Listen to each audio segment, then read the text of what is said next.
നിങ്ങളല്ലേ? അതെ, ഞാനാ. നിങ്ങളാണോ? സംശയമില്ല, ഞാൻ തന്നെയാ. പിന്നെ ഞാനല്ലാതെ മറ്റൊരാളാവോ? എന്ത് പറ്റിയടി നിനക്ക്? പറ്റിയത് എനിക്കല്ല. ആദ്യമായി അവർ കണ്ണും കരലും കൈമാറിയത് യമുന റാണി നിങ്ങളുടെ വീട്ടിൽ അതിഥിയായി വന്ന ദിവസമാണ്.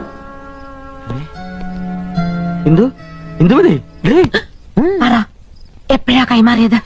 കൈ മാറിയിട്ടില്ലല്ലോ. നിന്നെ കല്യാണം കഴിക്കുമ്പോഴുള്ള അതേ കൈകൾ തന്നെയാണ് ഇപ്പോഴും. സത്യം. അയാളുടെ തമാശകളും പൊട്ടിച്ചിരികളും കാമുകിയെ ഹരം കൊള്ളിക്കുന്നു. നല്ല തമാശക്കാരനാണല്ലേ? നിങ്ങൾ ഹരം കൊള്ളിക്കുമല്ലേ? അല്ല, അതിപ്പോ വേണ്ട, സത്യം പറ. കൈമാറ്റം നടന്ന എപ്പോഴാ? എന്ത് കൈമാറ്റത്തിന്റെ കാര്യം നീ പറയുന്നേ? ഐ എന്ന് വെച്ചാൽ എന്തോന്നാ?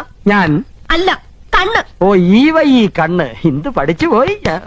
പഠിച്ചു വരുന്നു. കരളിന് എന്താ ഇംഗ്ലീഷ്? ഓ, കരൾ. ഈ ആടിന്റെ കോഴിയുടെ ഒക്കെ. ആട്ടിന് കോഴിക്ക് മാത്രമല്ല, മനുഷ്യന്റെ ഒരു കരളുണ്ട്. ആ കരളിന് എന്താ ഇംഗ്ലീഷ്? ലിവർ. LIVR, liver. അപ്പൊ നിങ്ങൾ ഐയും ലിവറും കൈമാറിയല്ലേ?